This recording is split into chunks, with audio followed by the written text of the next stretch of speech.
요한계시록 17장 1절 또 일곱 대접을 가진 일곱 천사 중 하나가 와서 내게 말하여 가로되 이리 오라. 많은 물 위에 앉은 큰 음녀에 받을 심판을 내게 보이리라. 땅의 임금들도 그로 더불어 음행하였고 땅에 거하는 자들도 그 음행의 포도주에 취하였다 하고 곧 성령으로 나를 데리고 광야로 가니라. 내가 보니 여자가 붉은 빛 짐승을 탔는데 그 짐승의 몸에 참남된 이름들이 가득하고 일곱 머리와 열 뿔이 있으며. 아멘. 요한계시록 17장은 음녀교회 심판에 대한 말씀입니다. 16장은 심판하시는 방법을 말씀했고 17장은 심판의 대상, 17장과 18장은 심판의 대상을 말한 거예요. 자, 심판하는 데는 대상이 있어야 되겠죠. 그러니까 18장은 안 믿는 사람들의 심판, 그러니까 믿지 않은 사람들의 심판. 17장은 잘못 믿은 사람들의 심판에 대한 이야기예요. 아멘. 오늘 여기 보면 1절 보겠습니다. 또 일곱 대접을 가진 일곱 천사 중 하나가. 그럼 일곱 천사 어디서 나왔었죠? 8장, 15장, 16장, 거기서 일곱 대접 재앙을 16장 같이 쏟을 때 일곱 천사가 나왔었는데 그 중 하나가 와서 사도 요한에게 말하여 가로되. 그러니까 사도 요한이 이렇게 내가 보니 또 일곱 대접 재앙을 가진 일곱 천사 중 하나가 와서 사도 요한에게 말하여 가로되 이리 오라. 많은 물 위에 앉은 큰 음녀에 받을 심판을 내게 보이리라. 아멘. 많은 물 위에 앉은 큰 음녀에 받을 심판 내게 보이리라. 자, 그럼 이 음녀가 많은 물 위에 앉았다는 뜻이 무엇이냐? 그 말이 어디 나오냐면 15절에 나옵니다. 요 답이 계시록 17장 15절에서 그 답을 찾습니다. 같이 한번 읽어보세요.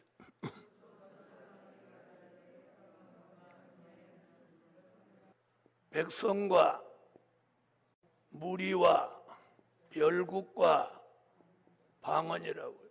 계시록에서는 계시록 10장 11절과 유사한 말씀들이 여러 번 나옵니다. 이 얘기가 뭐냐? 전 세계적이에요. 그러니까 음녀의 영향권이 전 세계에 뻗쳐 있다는 거죠. 그래서 이 음녀를 그냥 음녀라고 하지 않고 큰 음녀라고. 그러니까 세계적인 조직을 가지고 있다는 거예요. 그런데 그 큰 음녀를 하나님이 어떻게 하신대? 심판하신다는 거예요. 심판 얘기가 계시록 19장 2절에 그 답이 나옵니다. 19장 2절 읽었어요.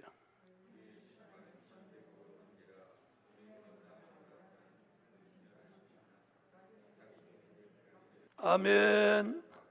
큰 음녀를 심판하사 자기 종들의 핏값을 갚으셨다. 자, 이게 무슨 얘기냐? 요엘서 3장 21절과 계시록 6장 9절로 11절. 자, 이게 뭐라 그러면 전에는 피 흘림 당한 것을 갚아주지 아니했으나 이제는 갚아주리라. 그 예언이 여기 와서 계시록 19장 2절에 와서 이루어지고 계시록 6장 9절로 11절에서 순교자들이 자신의 핏값을 갚아달라고 하나님 앞에 호소기도합니다. 그 기도가 이루어지는 거죠. 자, 다 같이 요엘서 3장 21절 읽으세요.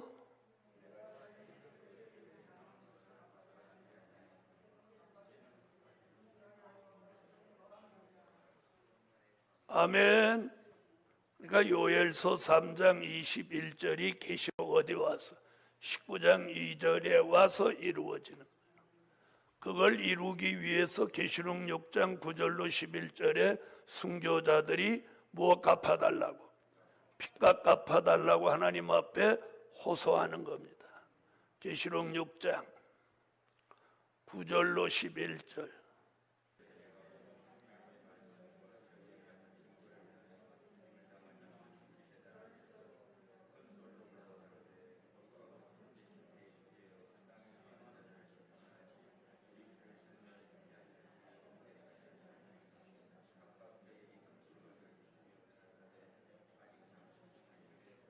뭐 갚아달라고? 땅에 거하는 자들을 심판하여 우리 핏값을 갚아달라고. 그 기도가 계시록 19장 2절에 와서 큰 음녀를 심판하시고 자기 종들의 핏값을 갚으셨도다. 다시 계시록 17장으로 이제 다시 오세요. 17장 1절을 설명했고 2절, 땅의 임금들도 그로 더불어 음행하였고 땅에 거하는 자들도 그 음행의 포도주에 취하였다 하고. 자, 땅의 임금들도 그로 더불어 음행하였고, 그리고 땅에 거하는 자들도 그 음행의 포도주에 취했다. 그럼 땅의 임금, 땅에 거하는 자들 모두를 얘기하는 거죠. 자, 그러니까 전 세계에 거하는 사람 모두가 이 음료의 영향권에서 벗어나지 못하는. 자, 17장의 땅의 임금들, 땅에 거하는 자들 전부 음료 교회와 타협하고 만다는 거예요. 이걸 이미 계시록 2장 20절로 23절까지 뭐라고 하냐면 자칭 선지자 이세벨이라고요. 읽으세요.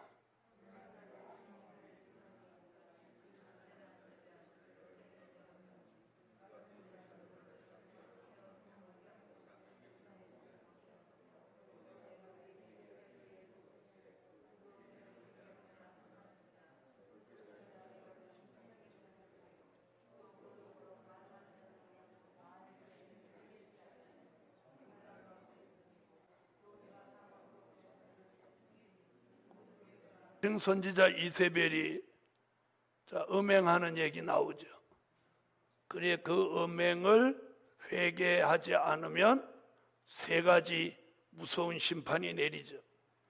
하나는 침상에 던진다. 그래도 회개하지 않으면 큰 환난에 던진다. 그래도 회개하지 않으면 사망으로 그의 자녀를 죽인다. 이 음료 교회에도 지도자가 있겠죠? 그래서 음료 교회 지도자가 누구냐? 거짓 선지자입니다. 마태복음 24장에서는 주로 바울 서신이나 복음서에서는 적그리스도라고 합니다. 적그리스도. 근데 계시록에서는 적그리스도라는 단어가 한 번도 나오지 않아요. 거짓 선지자지. 적그리스도라고 하는 건 그리스도를 사칭하고 나오는 비진리를 말하는 건데, 바로 여기는 적그리스도라는 단어는 계시록에 안 나와요. 거짓 선지자가 누구냐? 음료교회의 지도자를 말하는 거예요. 그러면 여기서 전 세계적인 조직체를 가지고 많은 종들을 피 흘리게 한 그런 종교가 있습니다. 아멘. 그 세력을 음녀교회로 보는 거예요. 조금 이따 이제 말씀드리기로 하고. 자, 그래서 계시록 2장 20절로 23절에는 자칭 선지자 이세벨 이렇게 했어요. 자, 그러면 계시록 17장에 나오는 음녀교회는 어떻게 형성이 됐냐는, 그러면 뭐 잘못 믿은 교회라고 했죠. 자, 여기서부터 말씀이 등장합니다. 마태복음 3장 12절에 알곡이 아닌 쭉정이 모임이에요. 그 다음 마태복음 7장 24절로 27절에 보면 모래 위에 세운 집이에요. 어디다 세운 집 말고, 반석 위에 세운 집 말고, 마태복음 24장 40절로 44절에 보면 버려둔 남자, 여자, 이들이 훗날 무슨 교회가 되는 거예요? 음녀교회가 되는 거예요. 그러니까 표현을 이렇게 한 거예요. 마태복음이나 복음서나 바울서신 어디도 음녀교회라는 단어가 나오지 않아요. 그래서 버려둔 남자, 여자. 그 다음 마태복음 25장 1절로 13절에는 미련한 다섯 처녀. 슬기로운 다섯 처녀가 아니고 미련한 다섯 처녀. 아멘. 또 마태복음 25장 32절로 34절에는 염소 때. 이렇게 마태복음 3장부터 25장까지 이렇게 두 부류가 쭉 나오는 걸 보여줬단 말이에요. 이것이 계시록 22장 11절에 와서는 불의한 자, 더러운 자라고 표현했어요. 자, 이렇게 표현한 세력이 계시록에 와서는 뭐가 돼? 음녀교회가 되는데, 계시록 보세요. 12장 17절은 그 여자의 남은 자손, 예비처 못 들어가고 남은 자손. 계시록 13장 7절에는 짐승이 싸워서 이긴 성도들과 싸워 이기게 되고, 거기 나오죠. 자, 이들이 지금 어디 와서, 계시록 17장에 와서 무슨 교회가 되는 거예요? 음녀교회가 되는 거예요. 그러니까 음녀교회는 계시록에서만 이렇게 표현을 한 거죠. 자, 그러니까 쭉 마태복음 3장부터 예수님이 쭉정이 나온다, 모래 위에 세운 집 나온다, 버려둔 남자 여자 나온다, 미련한 다섯 처녀 나온다, 염소 같은 자 나온다, 불의한 자, 더러운 자 나온다, 그 여자의 남은 자손, 예비처에 들어가지 못하고 남은 자손, 그리고 수종통치에서 짐승에게 진 복종한 성도들, 이들을 이제 딱 묶어서 무슨 교회? 큰 음녀교회. 세계적인 조직체를 가지고 있는 교회입니다. 아멘. 다시 17장으로 오세요. 이 음녀가 계시록 17장 3절 읽습니다.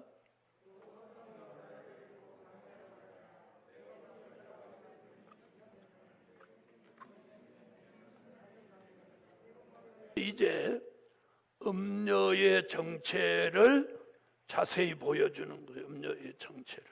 계시록 17장 3절을 잘 보시죠. 자, 사도 요한이 이렇게 말합니다. 곧 성령으로 나를 데리고 광야에 가니라. 광야에 나가서 내가 보니 여자가, 여기서 여자가 그런 건 앞에 말한 누구? 큰 음녀죠. 여자가 붉은 빛 짐승을 탔다. 자, 큰 음녀가 여기 보니까 붉은 빛 짐승을 탔는데, 자, 이게 붉은빛 짐승을 탔다. 이게 무슨 말이냐는 거예요. 자, 여자가 붉은빛 짐승을 탔는데, 그럼 이 붉은빛 짐승 얘기가 어디 나오냐면 계시록 6장 3절로 4절에 말한 누구? 붉은 말입니다. 아멘. 자, 붉은 말은 누구라고 그랬어요?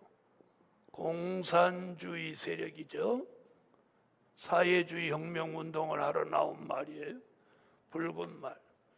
그러면 음녀는 붉은빛 짐승을 타고 나왔으니 반대로 말하면, 짐승의 입장에서 말하면 붉은빛 짐승이 음녀를 등에 업고 나온다. 아멘. 그러니까 공산주의가 등에 업고 나오는 여자가 누구냐? 이 붉은빛 짐승을 탄 이 큰 음녀는 결국 뭘 말하느냐면 용공주의 교회라는 거예요. 용공주의 교회라고 하는 건 뭐예요? 공산주의를 용납한 교회.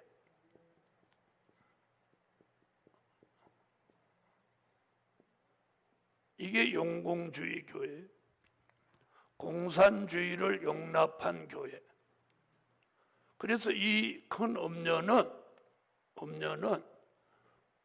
붉은빛 짐승을 타고 나오는 거예요. 타고 나와. 자, 그럼 계시록 6장 3절로 4절을 한번 보고 오겠습니다.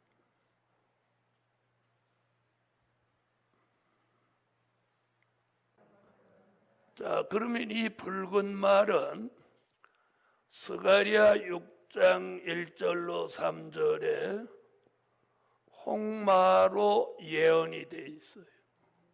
홍마로 예언했어요. 그 예언이 계시록 6장 3절로 4절에 무슨 말로? 붉은 말로 등장하고, 이 붉은 말이 계시록 8장 7절로 12절에 가서 사회주의 혁명운동을 일으켜서 지구 땅 3분의 1을 공산화시키는 거예요. 아멘. 그래서 붉은 말은 사회주의 혁명운동을 해서 지구 땅 3분의 1을 공산화시키고 동서냉전 시대를 만들어냈어요. 자, 그래서 온전한 기독교, 바로 믿는 기독교라면 공산주의를 용납하면 되나요, 안 돼요? 그걸 용납하지 않기 위해서 누가 나왔느냐면 계시록 6장 9절로 11절에 순교자들이 나왔습니다. 대부분의 순교자들이 로마나 공산주의 앞에 희생됐습니다. 자, 그럼 공산주의는 하나님의 대적이고 순교자의 대적이고 기독교의 적입니다. 그럼 이 교회가 바른 교회라면 공산주의를 용납하면 되나요, 안 되나요? 안 되는 거예요. 그래서 우리가 이 음료교회는 공산주의만 용납할 게 아니라 다원주의 교회이고 또 혼합주의 교회고 그리고 자유주의 교회입니다. 그래서 도저히 이 음료는 우리가 용납할 수 없는 교회인 거예요. 그래서 아까 계시록 2장 20절로 23절에서는 앞으로 나올 음녀교회를 뭐라고 표현했어요? 자칭 선지자 이세벨. 그러니까 자칭 선지자니까 참 선지자입니까? 거짓 선지자입니까? 거짓 선지자죠. 자, 그러면서 붉은 빛 짐승을 탔는데 그래 놓고 그 뒤에 정체를 말합니다. 3절 다시요. 보니 여자가 붉은 빛 짐승을 탔는데 그 짐승의 몸에 참남된 이름들이 가득하고, 짐승의 몸에 참남된 이름들이 가득하다. 그럼 이 참남된 얘기가 어디서 나왔었냐면, 자, 계시록 13장 5절로 6절. 자, 이 참남되다는 게 뭐냐면 하나님을 회방하는 걸 말했어요. 자, 5절로 13장 5절로 6절을 다 같이 읽어보세요.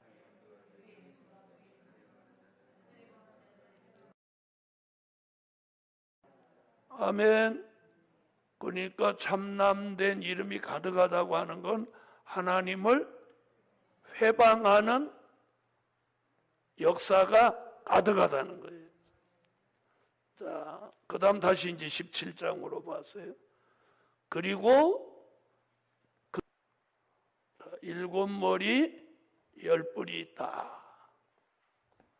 자, 일곱 머리 얘기는 12장에서도 했고 13장에도 했는데, 계시록 12장 3절에 또 계시록 13장 1절에 그리고 오늘 계시록 17장 3절에 그리고 자세한 설명은 계시록 17장 9절로 11절. 자, 지금 우리는 계시록 17장 3절 얘기합니다. 자, 일곱 머리는 뭐라고 그랬어요? 하나님을 대적하고 나오는 대표적인 일곱 나라라고. 그 나라를 거론하면 애굽, 아수르, 바벨론, 메데, 바사, 헬라, 로마, 소련이라고. 그리고 열 뿔은 앞으로 여덟째 왕이 수정 통치로 짐승 시대를 완성하면 열 뿔이 열 나라로 전 세계를 10등분해서 여덟째 왕과 함께 수정 통치를 사실상 지배하는 나라가 10개 나온다고. 지구를 몇 등분해요? 10등분해서 지배한다. 좀 더 자세한 것은 계시록 17장 9절로 11절 설명할 때 자세히 설명을 드리고, 자, 4절로 넘어가겠습니다. 자, 이제 4절부터 5절 사이에 6절까지 요 음녀를 구체적으로 설명합니다. 음녀를. 자, 한번 보세요. 4절. 그 여자는 자줏빛과 붉은빛 옷을 입고, 자, 그 여자는 큰 음녀 얘기죠. 자, 그 음녀는 무슨 빛 옷? 자줏빛과 붉은빛 옷을 입었다는 거예요. 교회니까 종교죠, 종교. 자, 기독교든 천주교든 다 해당됩니다. 자, 우리가 성의를 입어도 여기에 걸리면 안 돼요. 마지막에 음녀 교회 지도자는 옷을 자줏빛 옷을 입는다는 거예요. 또 붉은빛 옷을 입는다는 거예요. 이 성의를, 종교 행사 때 입는 성의를 요런 색깔의 옷을 입는다는 거예요. 그러니까 천주교와 기독교 총망라해서 여기에 걸리는 교회가 음녀교회인 거예요. 그리고 음녀교회는 자줏빛과 붉은빛 옷을 입고, 이렇게 분명히 했어요. 옷을 입고, 그 다음 보세요. 금과 보석과, 진주로 꾸몄다는 거예요. 그 다음 보세요. 손에 금잔을 가졌는데, 자, 그래서 우리가 성찬식을 할 때 성찬식 기구가 금잔이면 안 되는 거예요. 여기 걸리는 거예요, 걸리는. 그래서 요즘 금색으로 도금을 한 것도 있는데 가능하면 금색 도금도 안 쓰는 게 좋아요. 이거 굉장히 중요한 거예요, 금잔. 그래서 천주교, 기독교 다 해당되는 거예요, 여기. 여기 해당되면 음료교회가 되고 마는 거예요. 자, 금잔을 가졌는데 가증한 물건과 그의 음행에 더러운 것들이 가득하더라. 자, 이렇게 말해요. 그 여자, 그 음녀는 옷은 자줏빛과 붉은빛 옷을 입고 금과 보석과 진주로, 여기 보면 꾸미고라는 말을 썼어요. 꾸미고. 그 다음에 손에 금잔을 가졌는데 가증한 것과 음행에 더러운 것들이 가득하다. 지금 음녀교회 정체를 지금 사도 요한이 계시 가운데 지금 보는 거예요. 본 걸 그대로 적은 거예요. 저 5절. 그 이마에 이름이 기록되었으니. 그럼 계시록 7장에서 14장에서는 인맞은 종 이마에 어린 양의 이름과 그 아버지의 이름을 여기다 쓰죠. 그렇죠? 근데 이 음녀는 이마에 이름이 기록되었어요. 비밀이라 그랬어요. 이 이름 써놓고 이게 비밀이에요.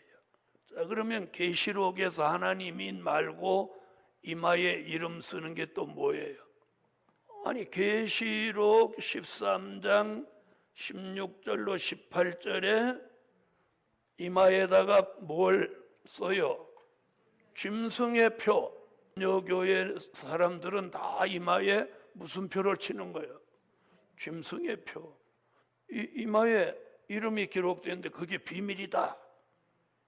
그럼 그 이마에 표한 얘기 어디서 나왔어요? 계시록 13장 16절에 짐승표 나왔잖아요. 13장 16절로 18절 읽으세요.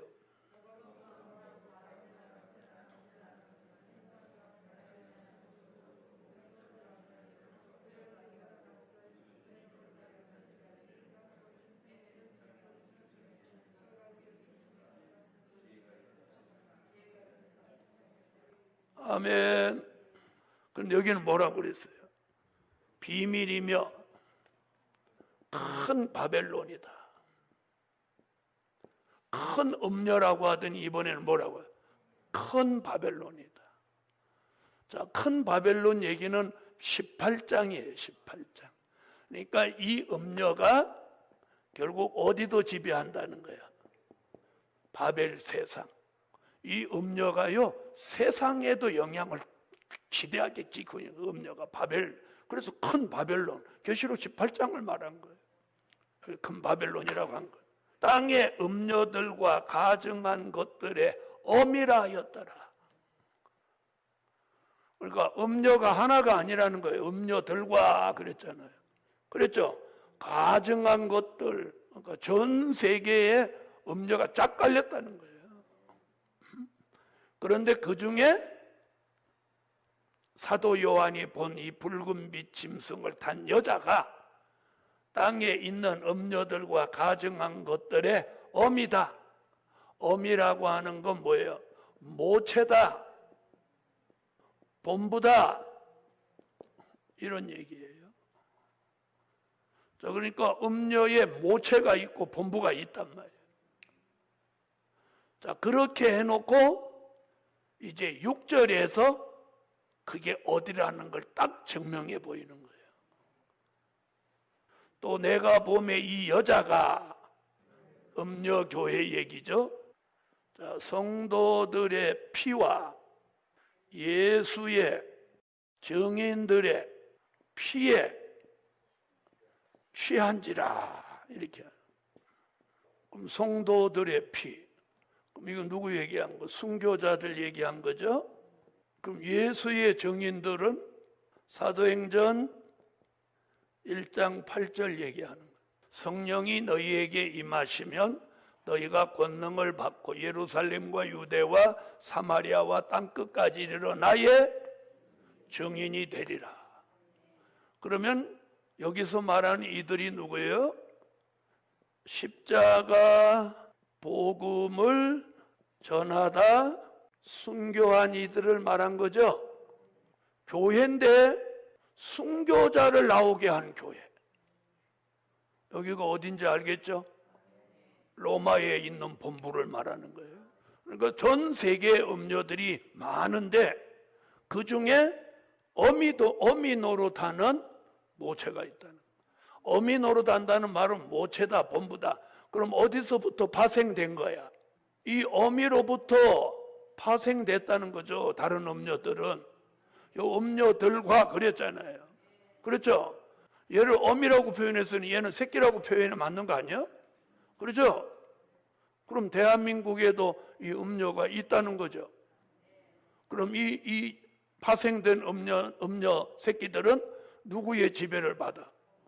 이 어미의 영향을 받는다는 거예요.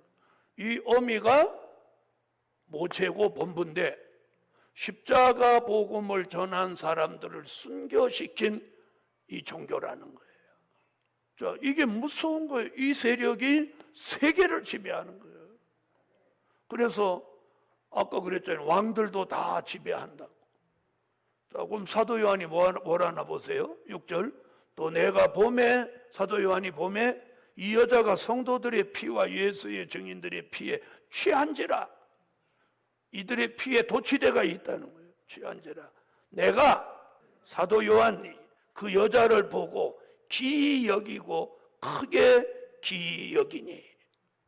아, 이상하다, 이게 뭐하냐 이렇게 기이 여기니까 7절에 천사가 가로되 왜 기이 여기느냐. 내가 여자와 그의 탄바 7머리와 10뿔 가진 짐승의 비밀을 내게 이르리라. 자, 이렇게 하면서 이제 8절부터 쭉 7머리 10뿔 짐승에 대한 얘기하고 끝에 가면서 15절 이하에 가서 음녀의 종말을 예언하는 거예요. 자, 그래서 오늘 결국 음녀는 세계적인 조직을 가지고 음녀들과 가정한 것들의 어미 노릇을 하지만 누구의 피를 흘리게 했으므로 예수의 증인들과 성도들의 피를 흘리게 했으므로 아까 뭐라고 그랬어요? 계시록 19장 2절에 그 음녀를 심판하사 이 종들의 뭘 갚으셨어? 핏값을 갚으셨도다. 그러니까 이 모체 세력과 연관성이 있는 거죠. 그러니까 이걸 심판하는 거예요.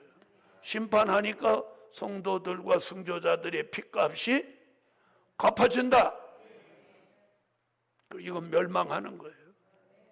그럼 이 멸망받고 하나님의 대적인 이 세력과 직제를 같이 하거나 손을 같이 잡거나 행사를 같이 하거나 뜻을 같이 하면 그게 타협인 거예요. 그렇게 하면 그 교회도 무슨 교회가 되는 거예요? 음녀교. 그리고 여기 음녀들이라는 말이 여기 나오는 거예요. 그게 음녀되는 거예요. 그 음녀되지만 모체는 따로 있고 거기는 파생된 음녀, 새끼 음녀다 이렇게. 자, 이것이 뭐다? 비밀이다. 비밀이. 이런 일이 그러면 비밀리에 이루어진다는 거예요. 비밀리에. 자, 오늘은 여기까지. 내일 이제 8절부터 설명을 드릴게요.